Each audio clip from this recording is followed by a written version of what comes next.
Nice. Thank you, Sandy, for your wonderful introduction. I'm not sure I deserve all of this, but the burden is on me now to try to justify these simultaneous things.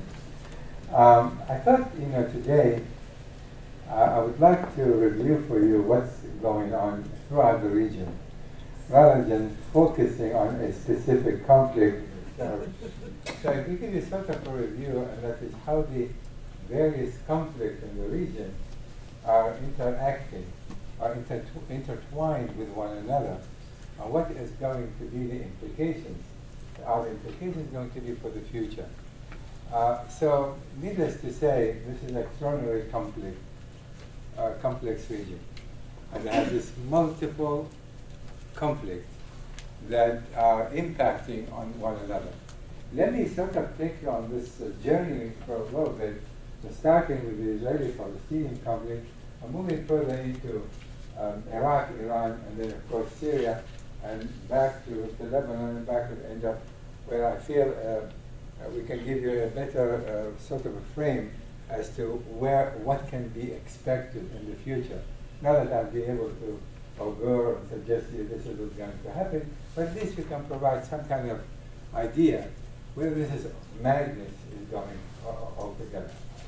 As far as Israeli-Palestinian conflict is concerned, I'm sure you are keen and be following the various developments. Sadly, I must tell you that there was no progress, in fact, zero progress in this particular, in an effort to resolve this conflict for the last 2 or 3 years, for that matter. There was no progress, not by accident, by design. By design. And I've always maintained a very neutral position concerning any of the conflicts involved.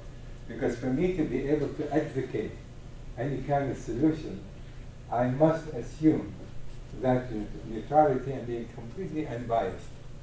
But then, in the case of the Israeli-Palestinian conflict, I have no choice, and having been watching this so closely for decades, and particularly the last 3-4 years, there is no question that there is significant deadlock, and the Netanyahu government is contributing directly to that deadlock. Cool.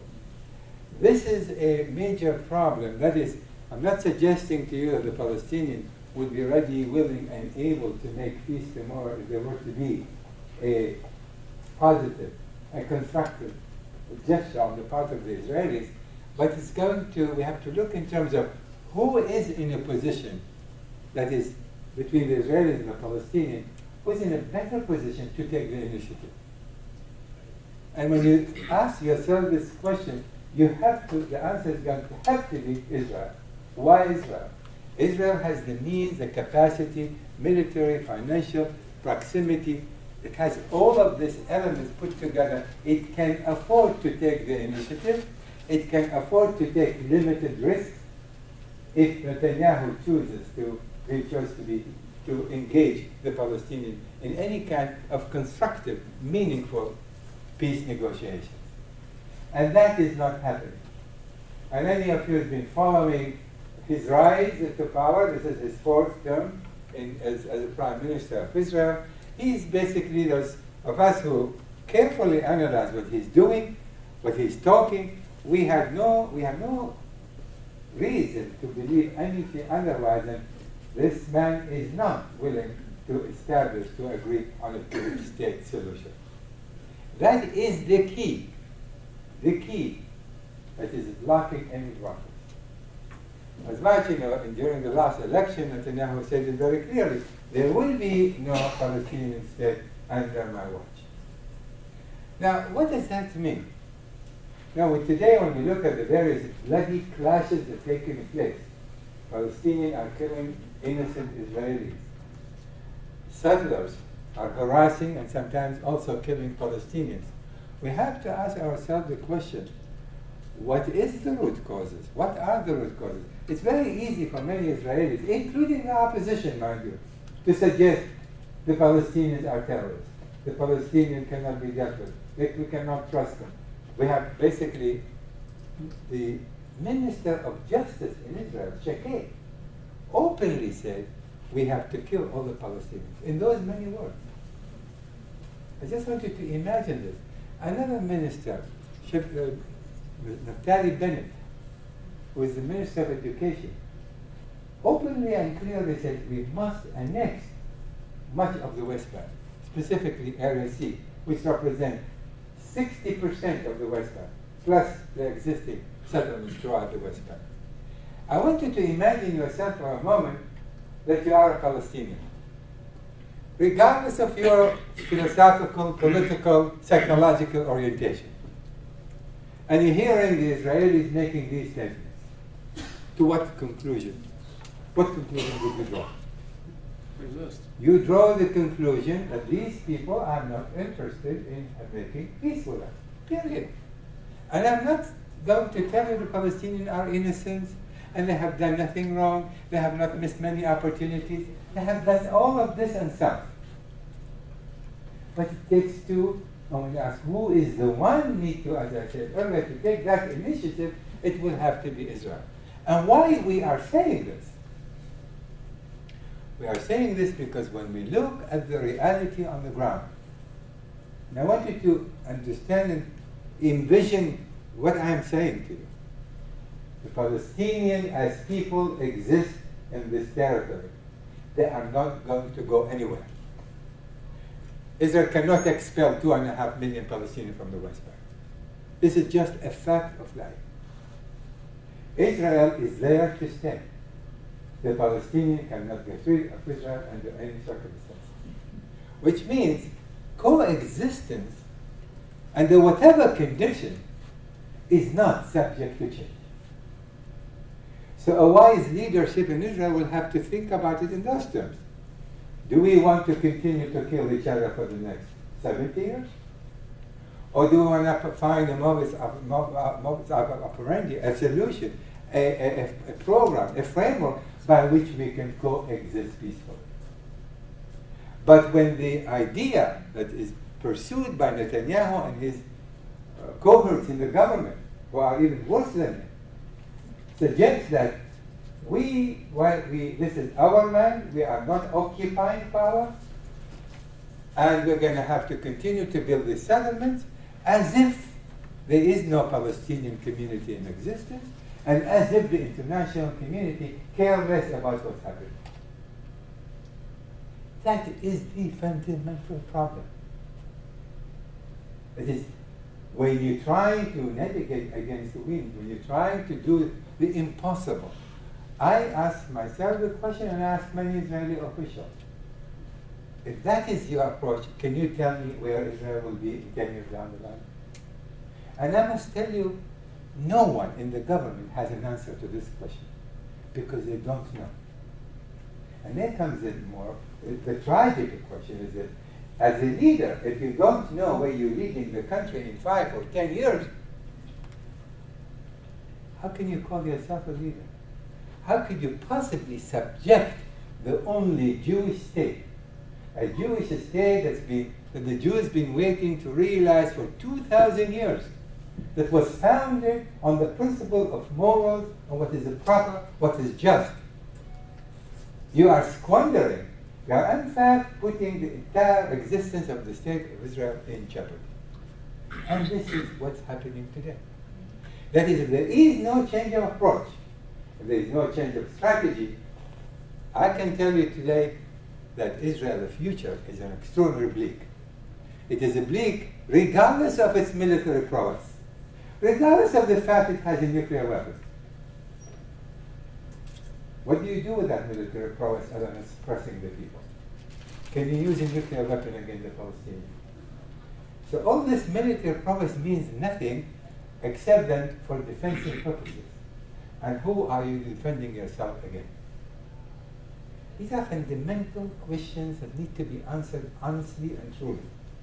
And there isn't a single leader today in Israel that can answer this with honesty and straightforward. Now, and we talk to the opposition. The opposition today, the Zionist camp, the Lapid, the future, there is a future. I ask people that belong to this party, what future are you talking about? When you run in an election, Israeli-Palestinian conflict wasn't even in any significant way on your agenda. There is no future unless a change of leadership in a significant way, in a revolutionary way for that matter. And unless that happens, ladies and gentlemen, I must tell you, with sorrow and deep regret, Israel is facing a perilous future if things do not change. We move to the situation in Iran. You have a country that's been largely stable under authoritarian regime Saddam Hussein. We made the horrible mistake, the completely misguided approach, initiating a war by design, unnecessarily, a war against a country that has been relatively stable under this horrible regime, however bad it was. What we have done is that changing the political order overnight. Iraq was created in 1922 and it's been ruled by the Sunnis until 2005. The Sunnism is a minority, ruling over the Shia. We are not talking about what is just, what is unjust in this respect. I want to look at it in terms of justice. Is it better for the Iraqis to be under Saddam Hussein, or is it better for them what exists today? And I think anyone who follows this carefully, without even following carefully, will come to the basic, simple conclusion: all Iraqis were much better off under Saddam Hussein than being today under Shia ruthless regime that's basically precipitating the division of Iraq basically permanently. But that is not all of it. The Iraq War invited Iran into the forefront, and today Iran is by and large in control. It controls what's going on in Iraq, and it controls what is going in Syria, and it was going on in Lebanon, and it has created for itself a crescent from the Mediterranean all the way to the Gulf. And it is determined to maintain that control over these states under any and all circumstances. And I'll move to Iran in a moment. But the point I want to make here, now that you have made this kind of shift, removing the Sunni from power by force, dismantling the Iraqi institution, military, internal security, everything was dismantled. You created now a chaos, a complete chaos. And then you superimpose a new government and a new constitution. And obviously, a majority, if there is a fair and free election, is going to be the Shia government. Should the White House then realize what is going on, what's going to happen? Now, I want to remind you that for 50 years, more than 50 since the Truman era, we, the United States, pursued the policy of mutual containment. We wanted to contain Iraq, we wanted to contain Iran. We did not want to give either of these countries the upper hand. And for good reason, because we do not want them to become the region hegemon. And what we have done overnight, handed Iraq on the golden platter, so to speak, to Iran. And Iran today, with such ambition to become the region's hegemon. And what does that translate to? Now that Iran has secured its position in Iraq, now there is a Shia government in Iraq, and not likely to change anytime soon because they are a majority in Iraq, alienating the Sunnis completely. And mind you, much of the highest officers of ISIS today came from former Saddam Hussein military. The generals and the lieutenants and ordinary soldiers joined ISIS today. So what we have created now, not only we disrupted an existing stable order, we have now changed the dynamic, gave Iraq to Iran, and created ISIS. This is what happened. ISIS did not come to the fore only 2 years ago, 3 years ago. They've been there, they've been beginning to prepare themselves going back as far as 2004. That's the problem we have today. Now, what is the future of Iraq? And I can tell you, I do not believe for a moment that Iraq can be restored as a single state. It's too late. If you ask any Sunni in Iraq in the 3 provinces, do you prefer to be ruled by ISIS or do you prefer to rule by the Shia government in Iraq? They will not hesitate for a moment and they will tell you ISIS is preferable. And think of what I'm talking to you about. ISIS is thriving, is there because they get the support of the Sunni community, not because they love them, but because they are preferable over the Shia government in Iraq. Which means, if and when ISIS is destroyed, make no mistake, the Sunni in Iraq will not go just back to business as usual, because it was never usual. They never accepted being governed by the Shia community to begin with, and just go back and start trying to establish a central government that will encompass the Sunni, the Shia, and the Kurds. That is no longer going to happen. And I must tell you, Iraq has disintegrated, and it will not be able to put it together. The Kurds already are basically independent. And the conversation I have on a regular basis, State Department and other places, the United States has conceded to the idea there's going to be an independent Kurdish state in Iraq. And I'm suggesting to whoever listens, if you want to accelerate the demise of ISIS, talk to the Sunni community in the 3 provinces and talk to them about their future. They should know, if you want them to switch, if you want them to help you in defeating ISIS, they have to have a future. What is their future? They don't want to go back to the status quo ante. They want a future. And that future would mean giving them autonomous rule and creating a state of their own at the end of the day, provided they will have equal share of oil revenue, because where they live, in these 3 provinces, there is no oil. And that is what has to be done, and the United States have to be thinking in those terms for the longer term. Defeating ISIS in and of itself does not mean the end of the situation in Iraq, because I will tell you, and it's not making the news at all because of what's going on in Syria and elsewhere.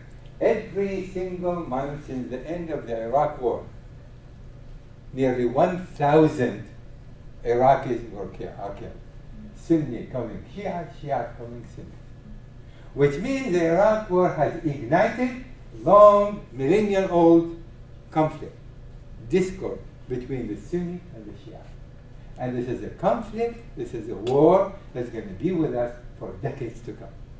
And make no mistake about it. And why is that? Because the leaders of the Sunni world, that is Saudi Arabia, and the leaders of the Shiite world, which is Iran, both of them want to establish their hegemony in the region, and therefore the brand of Islam will have to prevail.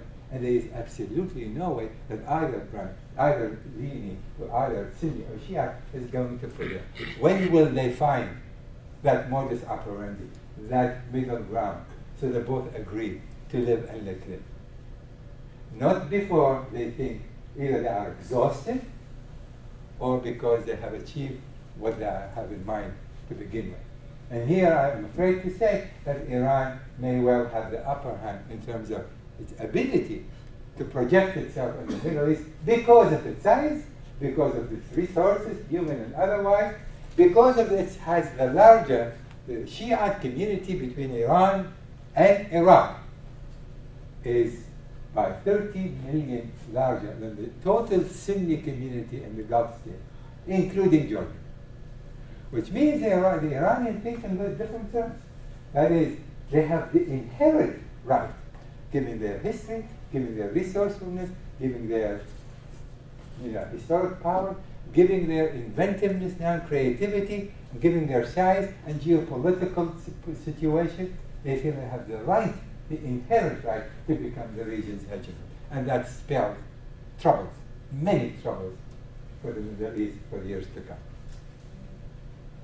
Syria now is becoming the battleground between the Sunni and the Shia. This is a battleground that's going to go on for some time. You know, the efforts now to try to find a solution to this civil war in Syria is not going to go anywhere for a while. It is not going to go anywhere because the players who need to be cooperating to find a solution to the Syrian civil war, namely the main players, I'm not talking about 3-4 dozen other players, smaller, but Iran, Saudi Arabia, Russia, the United States, the Bashar Assad regime itself, and the rebels. If we just look at these 6 players, Turkey. and Turkey, that's 7. If you look at it, you will not find 2 of them having the same political agenda about the future of Syria. And that is, when they sit and negotiate, they are not looking about the future of Syria. The Iranians will fight to the last Syrian soldier because they could not care less. If any of these countries really cared about what's happening in Syria, think, we are talking, they keep saying 250,000 killed. That's been going on for the last year and a half, 250,000. Today, sources, reliable sources in England suggest more than 350,000 Syrians have been slaughtered.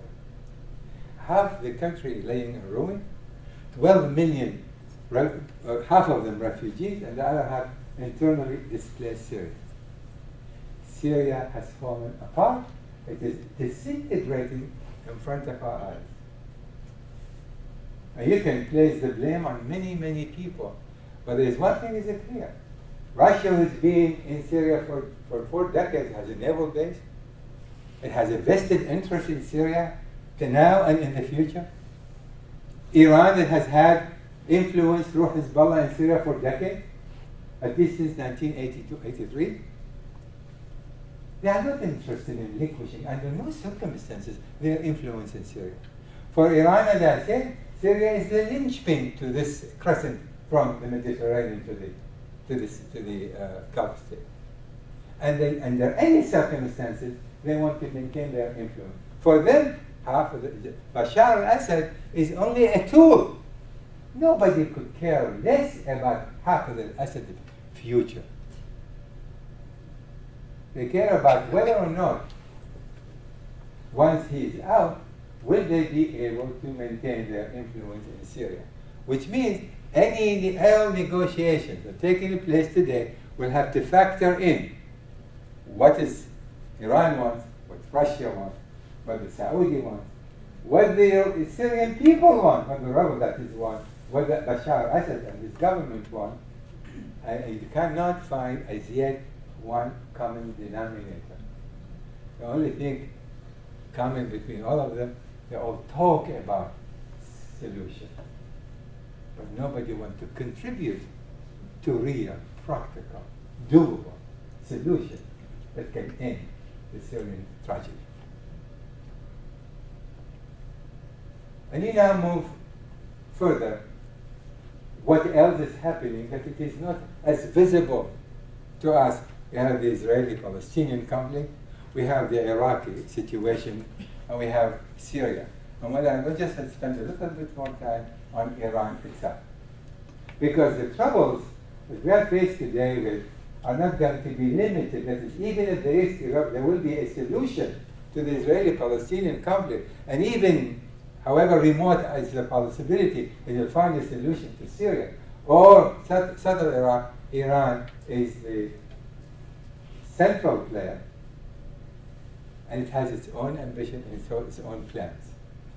Iran nuclear drive, nuclear desire, nuclear ambition has not disappeared, has not gone.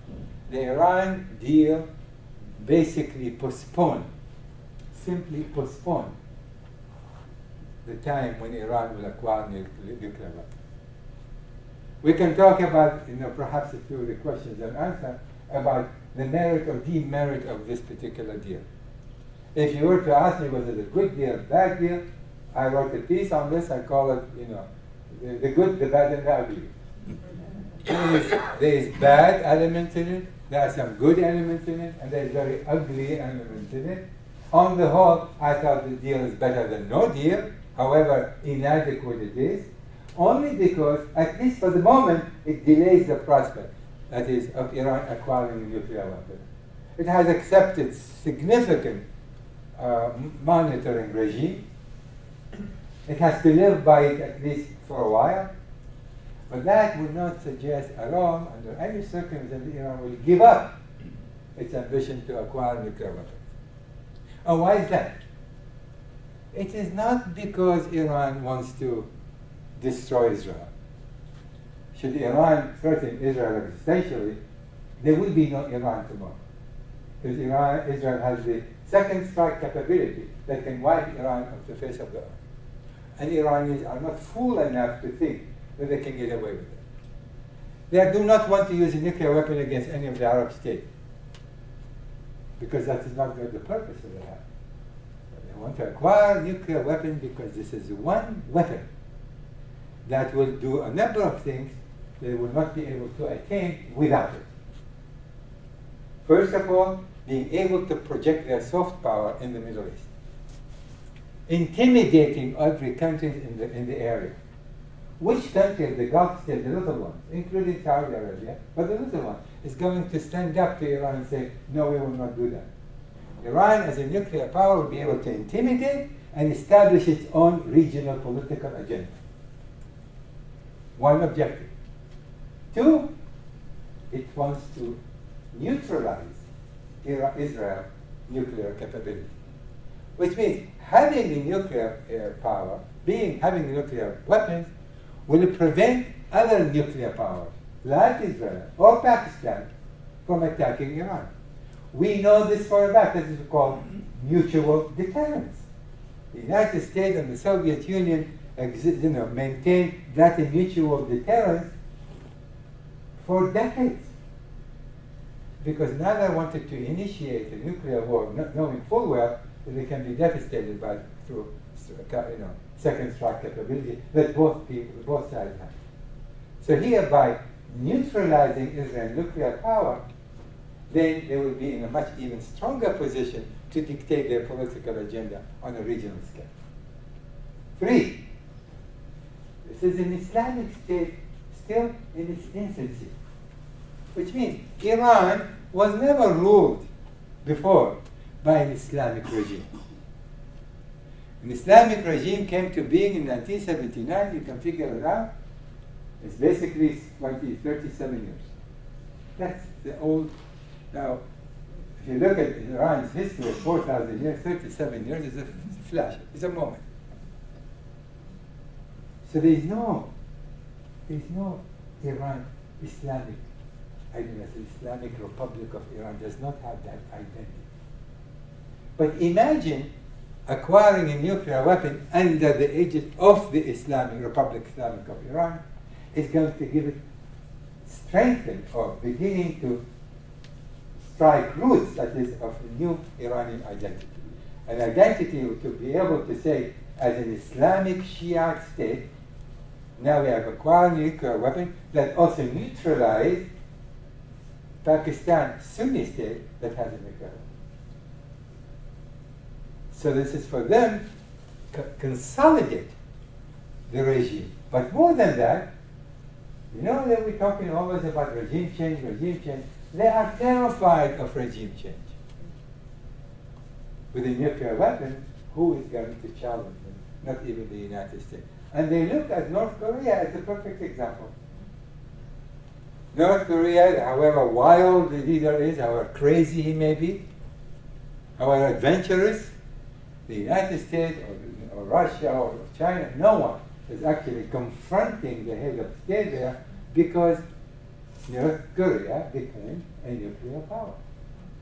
The wars between Pakistan and India, 3 wars. There were no wars between them since both declared that they had nuclear weapons. So for Iran, therefore, acquiring a nuclear weapon is a tool by which to consolidate also their identity and prevent any outside power from attempting regime change. 5, they have also, you might call, legitimate national security concerns. All you have to do is look at the neighborhood. Other than to the west, but also to the east and the south. It's surrounded by unstable countries. Pakistan is a nuclear power. Afghanistan is in shambles. And all of these, I cannot even spell them, that end with tan and tan and tan. All of them have a high level of some instability. Iran does not know what the tomorrow will bring. So for them to acquire nuclear weapons becomes sine qua non to ensure their future stability. This will explain to you, I mentioned this to you because if you were to ask the question, is the Iran deal is going to in fact prevent Iran from acquiring nuclear weapons? The answer is no. It's no because they have other considerations. The least of which is to attack another country. They have no interest in attacking another country with nuclear weapons. But that is going to give them the insurance policy. It's a policy to ensure what they believe to be the future and the future stability. And final point on that is domestically. How would that play among the Iranians as people? As people, they feel oppressed, joblessness is high, unemployment is terrible, education is suffering. So there is tremendous amount of resentment among the Iranian people. But what Rouhani has done with this agreement is basically being able to get this tens of billions of dollars back, their own money, mind you, and be able now to lift somewhat the economy, be able to spend more on the military. They already contracted with Russia to buy 30 most advanced airplanes, attack planes. Russia started to deliver the S-300 interceptors, missiles. As we speak, it's being delivered, and Iranians are being trained in Russia how to use them. The West has started to pour into all these companies, big companies, going to try to invest in Iran. And even the Germans started talking about the fact, Iran may well become a stabilizing force in the Middle East. And I think that is the highest of naivete, because if you really have to look into the Iranian mindset, where they come from, how they negotiate, what is their approach, what is their purpose, and all of the things they have been able to do is, in my view, outmaneuver the power, the negotiating power, including the United States, because they knew one thing: we can get all of these things, and let's delay the acquisition of a nuclear weapon by 10 years. Well, so what? For a country that has 4,000 years of long history, what is 10 years? They will wait 10 years. In the meantime, we strengthen the economy, we'll satisfy the people, there will be more jobs, more opportunity, we will have investments. No one will think anymore about regime change. No one will ever think again about regime, about the menace that Iran is posing to the entire region. Because it is no longer relevant to Western power, as we already started to see. You know, the irony of all ironies, what is happening now, just think about it.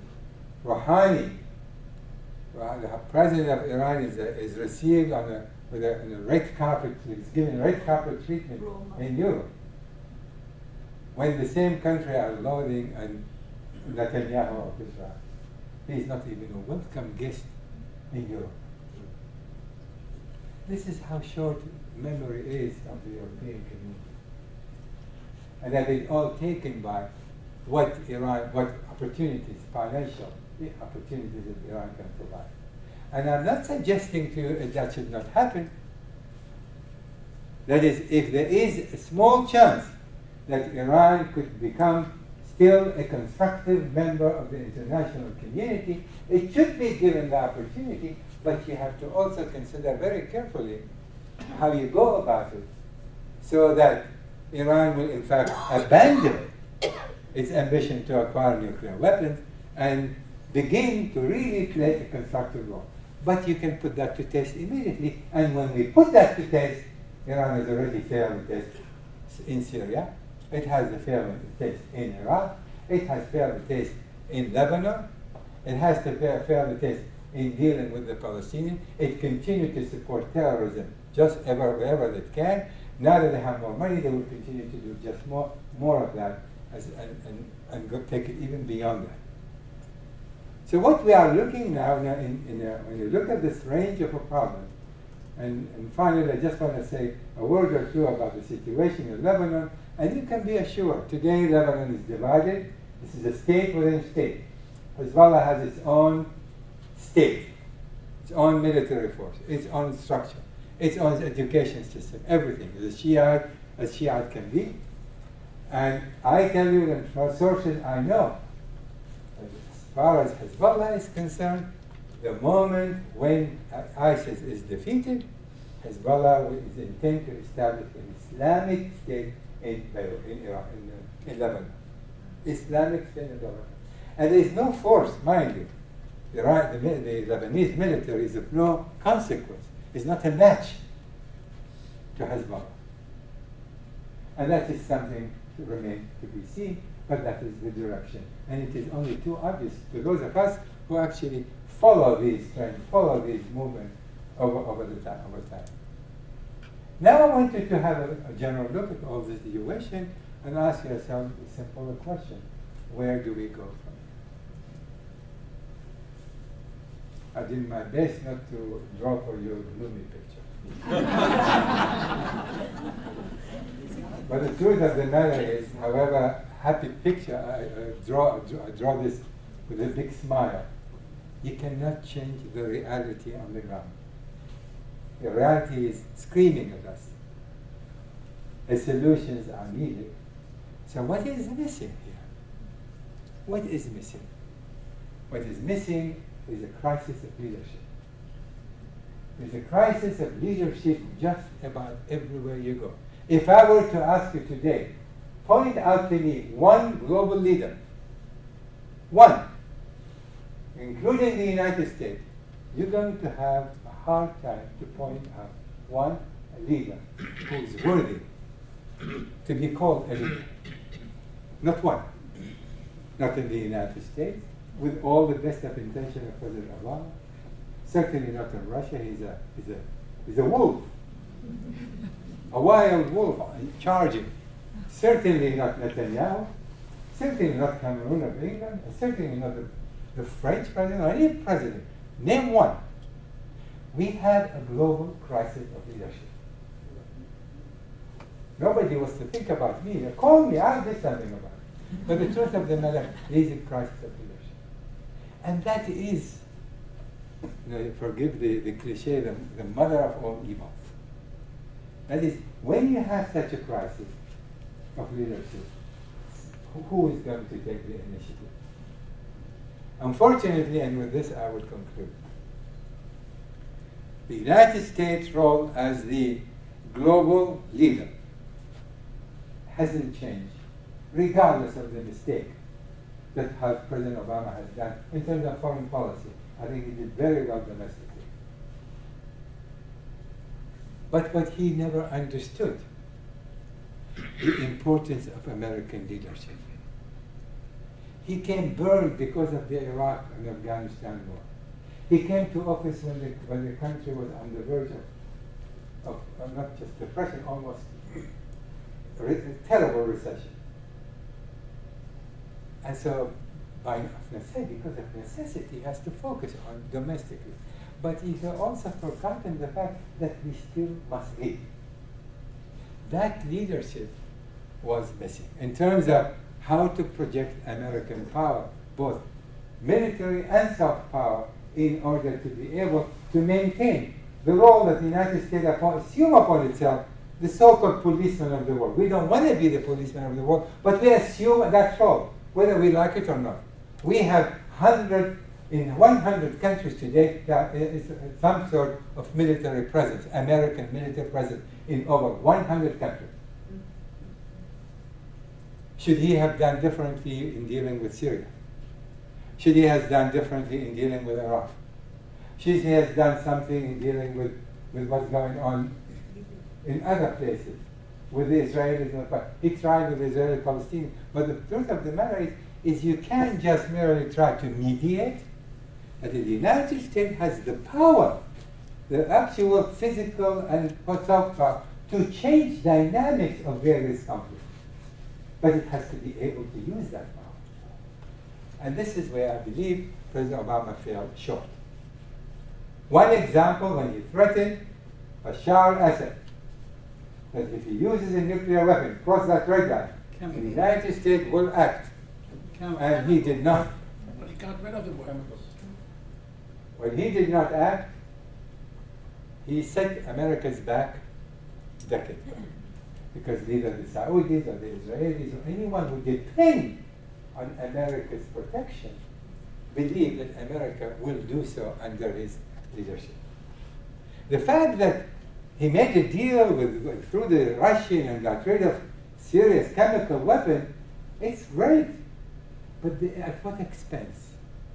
That is, if he used that power and sent a clear message to Bashar al-Assad, I don't think we would be witnessing the continuing slaughter that's taking place today.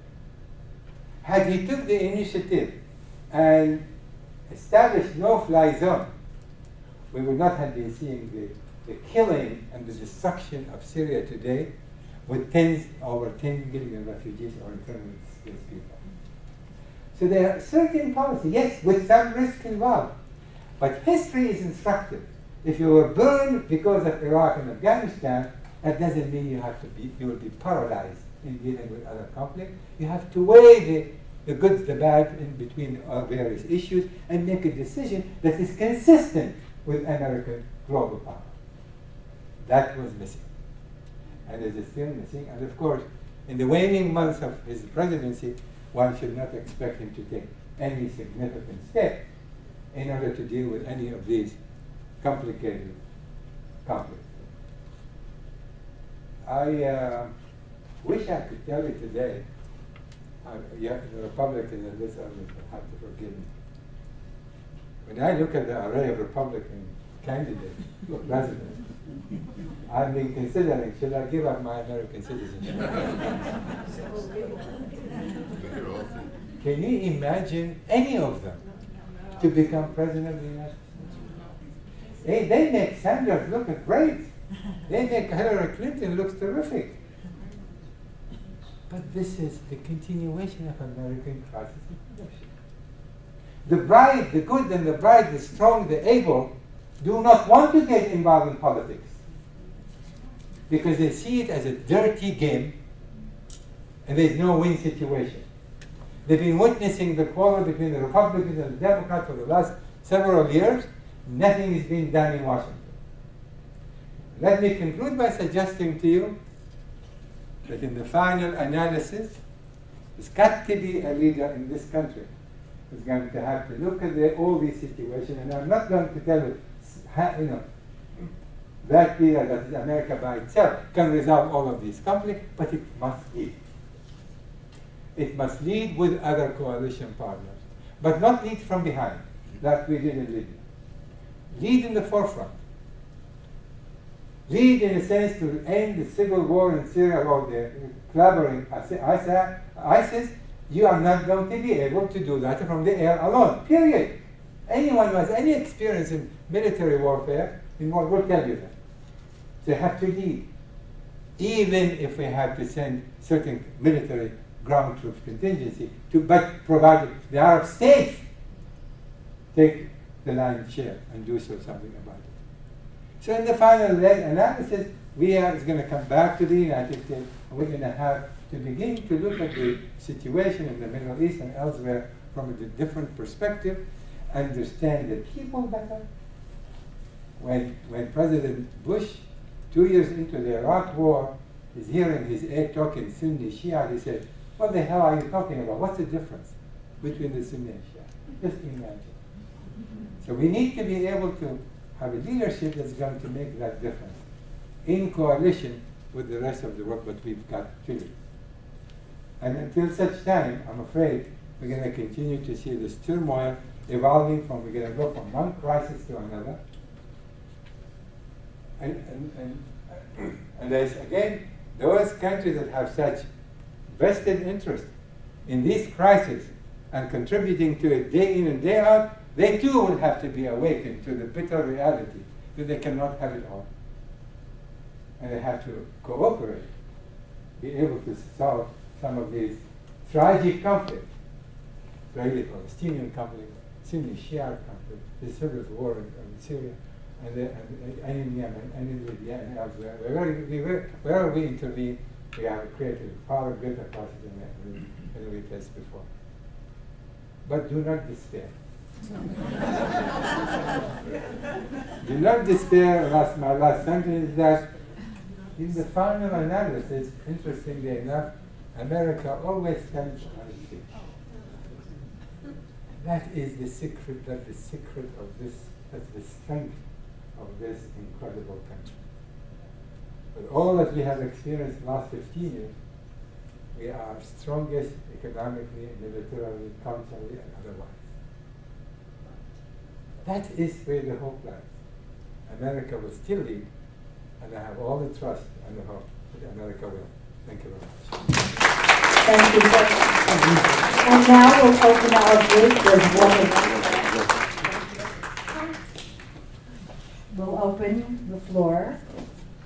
Bob and I will hand you a mic.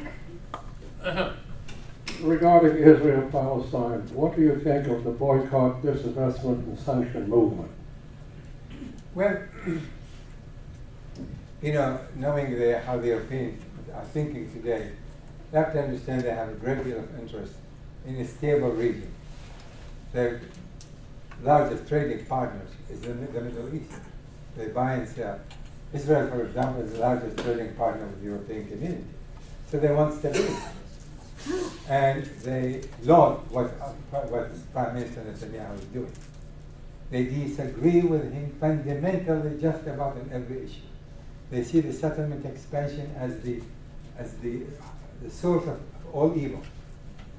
And as long as that enterprise continues, there will be no peace between Israelis and Palestinians, and as a result, that part of the world will continue to boil and remain unstable. So therefore, they have to take action, starting with the BDS. But I believe it will move into outright sanctions.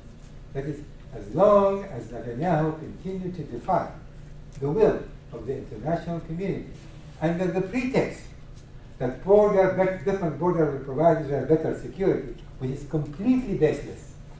You can ask any military expert in this area, will tell you, borders, however, when you talk about such a small space, borders mean absolutely nothing.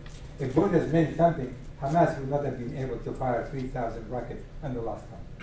If borders means anything, the so-called knife intifada has taken place today, Palestine would not have been able to cross and come to Israel proper. So this excuse that borders provide better security and the settlement provide better security, when in fact the settlement need 10,000 soldiers, Israeli soldiers, to protect them, let alone they protect Israel. And so you can expect the European community to increase that kind of pressure economically, and you can expect the United States will do so unless some foolish Republican president come to become the president, and they're basically blind. They are not, whatever Israel does, they'll say amen. That's the problem. What would it help? Well, sanctions, you can think, say, of South Africa. You can look at Iran itself. Under intense sanctions, regimes have to rethink their policy and may very well change direction. Yes, it can help. Yeah, I have a very simple question. I'm not sure if I misheard you at one point, but I thought that the Sunnis far outnumbered the Shiites, but I thought you said the opposite. No, I said the opposite in the region. There are roughly 1,400,000,000 Muslims in the world, and there are roughly 150 million Shiites, and the rest, more than 1,300,000,000 to 250 million Sunnis. In the region, that is in the Middle East, in the Gulf itself, Iran versus the 6 Gulf states, plus Jordan, plus Iraq, they have more Shiite than Sunni. That is when Iran talks about regional hegemony, because they feel that they have a dominant power, being that they have, so there are roughly 90 million Shiite between Iran and Iraq, and roughly 61 million Sunnis in that area. That's a difference. Yes? I have a great deal of difficulty looking 20 years downstream and still seeing Saudi Arabia and the Wahhabi religion and ISIS, a new ISIS, comparing that and the population of Saudi Arabia and the Arab countries not favorably inclined towards the United States, weighing that against a young population 20 years from now in Iran who have always been favorably inclined to the United States.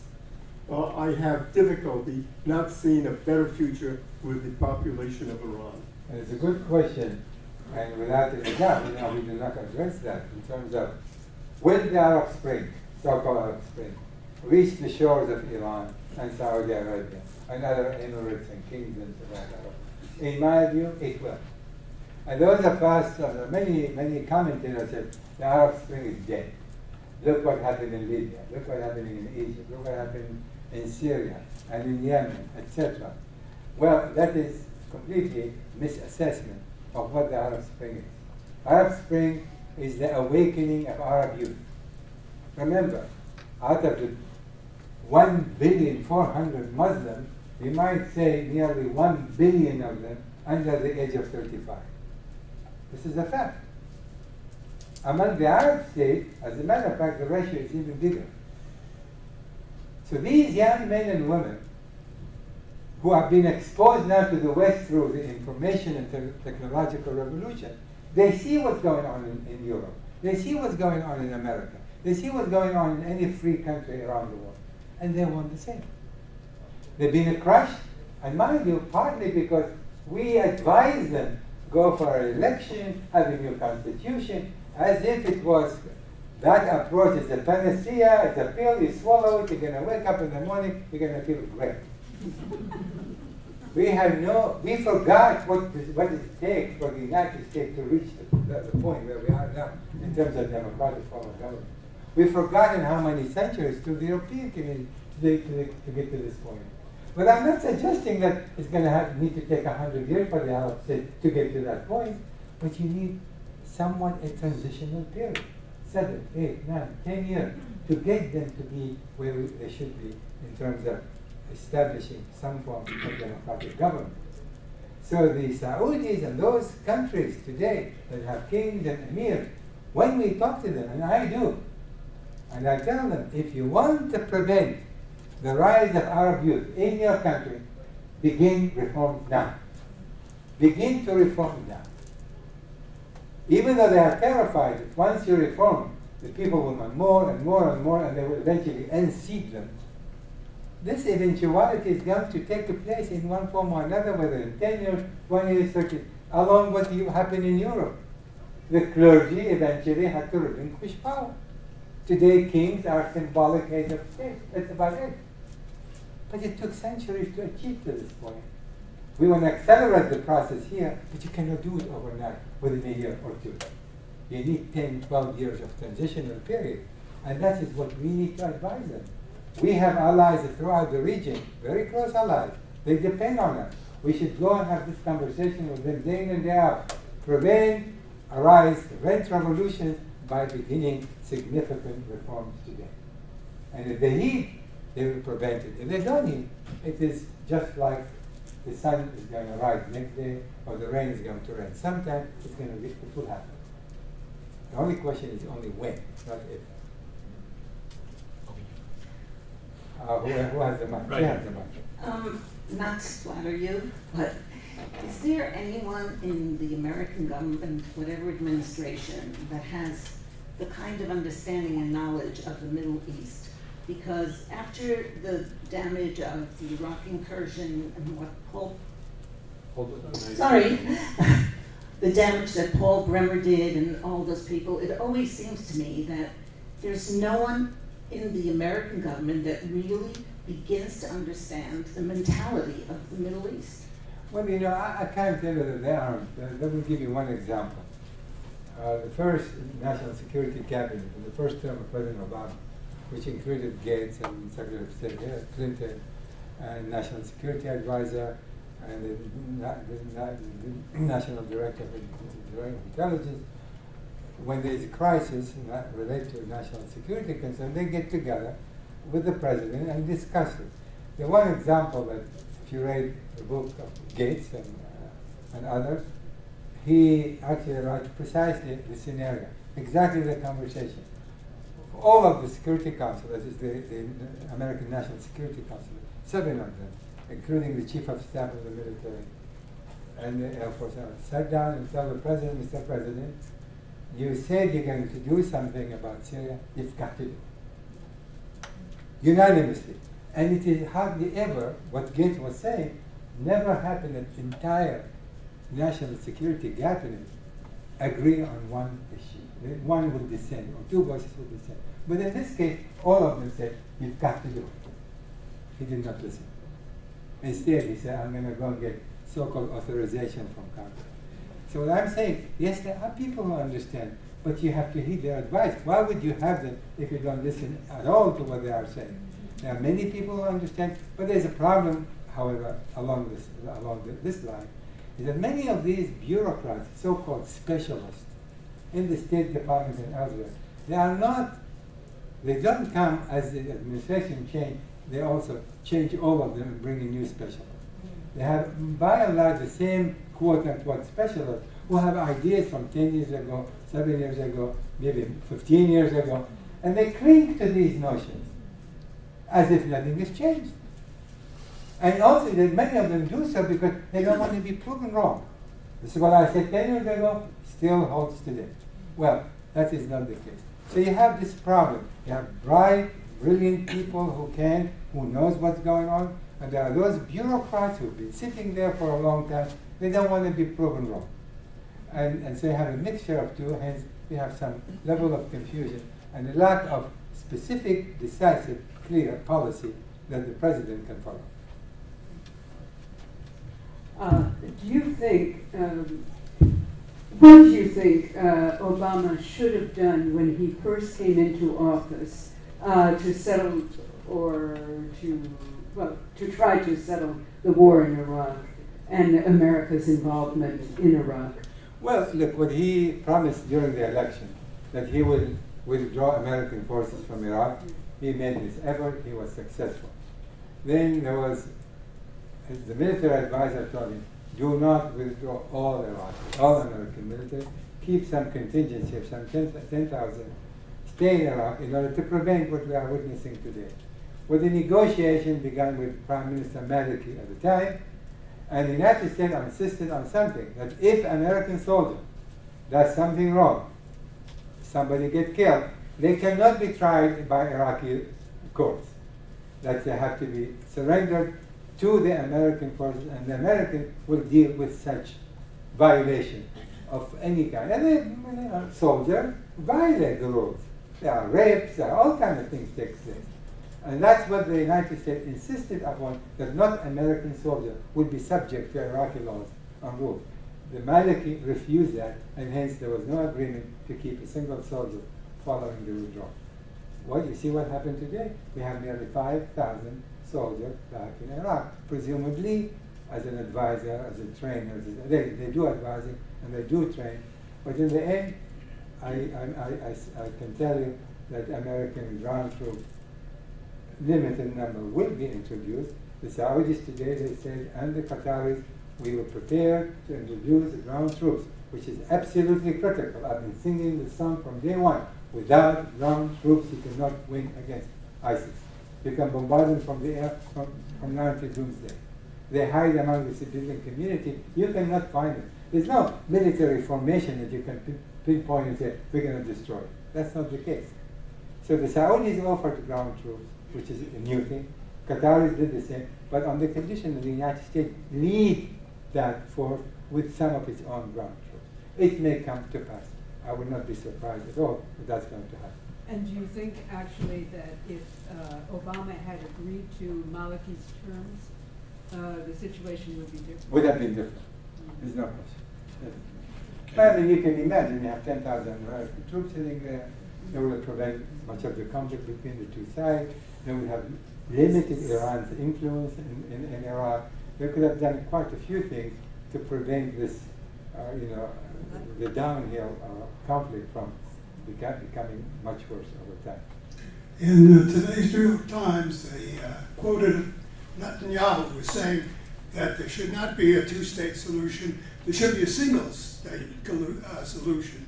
If that was the case with the birth rate of the Palestinians, there would be no Jews in Israel in I don't know how many years, but... Well, you see, when he says, no, if he says that, I don't hear him saying that per se. But suppose he did say it. His view is not you're going to have one state and let the Palestinians, through free and fair election, to take power, because they will do so overnight. If you combine the number of Palestinian population in the West Bank, in Gaza, and in Israel proper, in Israel alone, is 1,800,000 Arabs. Together, all three exceed the number of Jews living in Israel. So if there is a free and fair election, the Palestinians will form a government. This is far away from what Netanyahu is thinking. Netanyahu would like to have a Jewish state. Remember, he's making this point time and again. He's demanding from Abbas to recognize it as a Jewish state, but he wants to have the cake and eat it. In the meantime, control the Palestinian territory, allow them to have only self-rule in various cantons, like in Ramallah, like in Jenin, like in Hebron and elsewhere. And that's the kind of nature of rule that he would like to give them, without giving them the opportunity, in fact, the right, not the opportunity, to actually go out and vote in a single state, if he were to advocate that solution. But that's not going to happen. You see, historically, a situation like this, you're basically, because you cannot afford to observe different cultures or different religious leanings, sects, etc., and you still don't want to give up land, you will end up openly, you prefer to have what you want, and you basically establish an apartheid state along the line of South Africa. This is what he is aiming for. You can ask, you can look into any of his ministers, and you will find out that this is in their mind, that is having an apartheid state is not that the end of the world, but that's going to save Israel, and while controlling the biblical homeland of the Jews. Well, I don't think that's going to work, because the world has changed, the attitude of the world has changed, and no country can isolate itself. Ironically, only a couple of days ago, he said, we're going to build a fence around the entire country. Just think, Israel is standing and reaching out to the world and embracing the world and have incredible relations with the Arab state, with everyone. It's building a prison, putting itself in prison, become a garrison state, a pariah state. Is that what the Jews been dreaming of? And this is a very important question to keep in mind. So these leaders not only are misleading, they are dangerous. They are extremely dangerous. And I advocate, if Netanyahu has an ounce left of integrity, he should leave office tomorrow and give someone else the opportunity to lead. But he doesn't have that ounce left of integrity, unfortunately for him. And hence Israel is going to be faced with many, many problems, more conflict, more bloodshed, more wars with Hamas, with everyone else. And that is going to be, as a matter of fact, this has become a policy.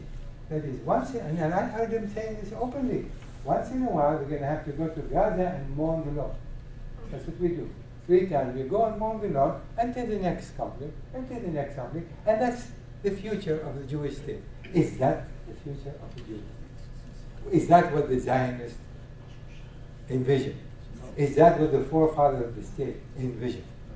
What they wanted is a Jewish state, wholesome, peaceful, just, moral, that becomes, the biblical phrase, light unto other nations. Well, Israel is far from being, at this point, a light unto other nations, because what the world is seeing a apartheid state in the process. That's what the world is seeing. The mic? I would just like to thank you so much because for the first time, and after doing so much reading and listening about the situation there, you made it very clear.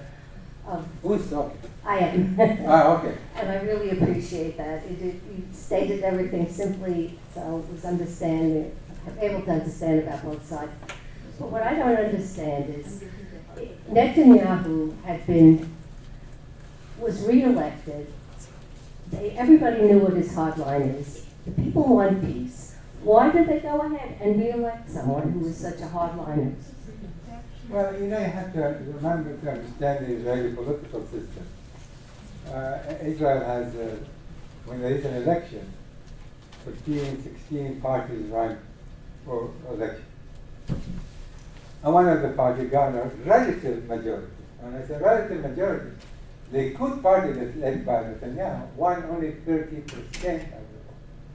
Not 50, 51, or 52. 30%. But he gathered around him a coalition government that supported his ideas. So you cannot say that he was elected by the people. This is what he's claiming.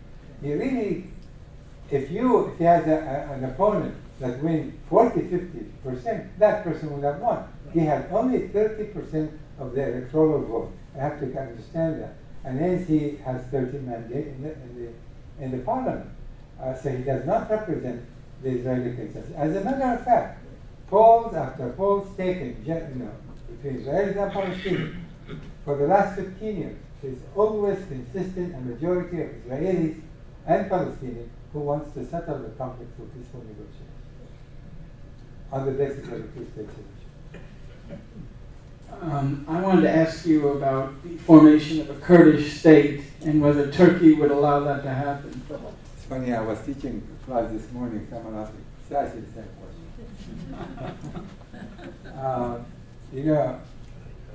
Turkey has had and continues to have problem with the Kurds, be that in Turkey itself, in Iraq, certainly now in Syria, but to much lesser extent as the Kurds in Iran itself. The same objection Erdogan raised going back 5-6 years ago about the Iraqi Kurds. And when the United States put its foot down, established no-fly zone, remember during Assad, and that continued to this day, and the Iraqi Kurds today are very close allies of the United States. Erdogan had no choice but eventually get used to the idea. And now, ongoing trade relations between the Iraqi Kurds and Iran and Turkey is taking place, knowing full well, and I can tell you this, about 6-8 months ago, I don't remember, I was in Washington, I met with Barzani, and he was very clear and was confirmed that subsequently by the State Department. We are going to be independent. And the State Department confirmed that. There is nothing to stop them anymore. They have the infrastructure, the organization, the military, internal security, institution, foundation, think tank. They are de facto state. The only reason that they did not declare statehood because they want to see what's going to be with ISIS. So, and Erdogan of Turkey had to get used to it. Today, he's raising the same problem with the Kurds in Syria. He doesn't want to see another state popping up. It may join eventually the Iraqi Kurds in Syria. So he's equating the Syrian Kurds to the PKK, the rebels that are trying to get more rights for the Kurds in Turkey itself. So he's treating them as if they were all PKK, which is entirely against the United States. That's why there's a major conflict between Turkey and the United States in connection with the Kurdish in Syria. You will remember what happened in the city of Kobani. The city of Kobani, only a few hundred yards away from the Turkish border. The Turkish military was watching ISIS trying to overtake the city of Kobani. Thousands were killed. The city is laid, half of it lays in ruin, and Erdogan did not lift a finger. It was only when Kobani was on the verge of being lost to ISIS, the United States decided to come and start bombarding ISIS formation, and Kobani was saved. So there's nothing more than Erdogan would like more than seeing the Kurds in Syria decimated if he could do it. But that's not going to happen. They are organized now. They have established their institutions, just following what the Kurds in Iraq have been doing, and they are poised now to establish their own state. But they're also waiting to see what is going to happen with ISIS. And once that is resolved, I think you can count on the fact that the Kurds in Syria will also become autonomous rule, and over time they may very well join. Remember, there is a land contiguity between the Kurds. This is former Kurdistan. Former Kurdistan existed in 1921 to 1922, June of 22. So it existed for a year and a half. And it was dismantled in the wake of World War II.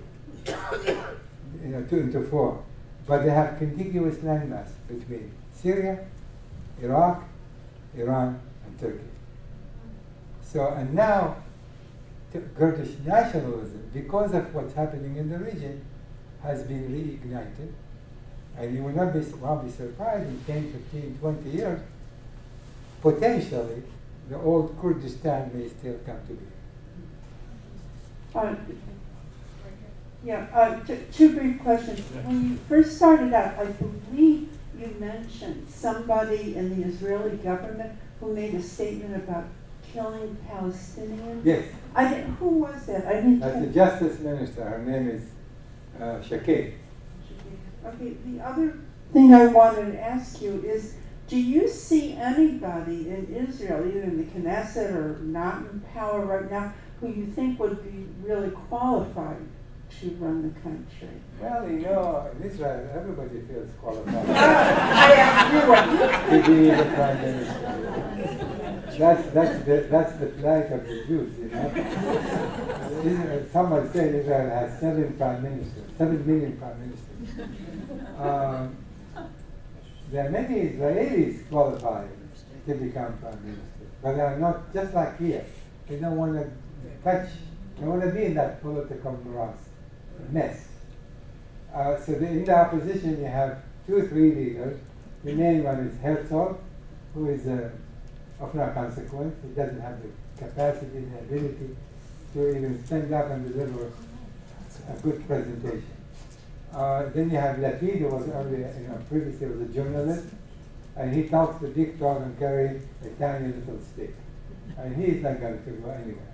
And then you have few others, like the mayors, really of no consequence at all. So you don't have a serious opposition today that can oppose Prime Minister Netanyahu. Remember, there are only 59 members in the Knesset in the opposition. 13 of them are Arabs, which means we have basically 47 members Jews in the Knesset who are in the opposition. And so under no circumstances they can actually pass any resolution or anything that can depose or express no confidence in the government. That's the problem we have, and that's why Netanyahu feels comfortable, even though he has only one single vote majority in the Israeli parliament. But that is enough to sustain the current power, because all the coalition government, the religious party, specifically the Jewish home led by Bennett, and are very supportive of him. In fact, they are even more extremist than he is when it comes to the Palestinians.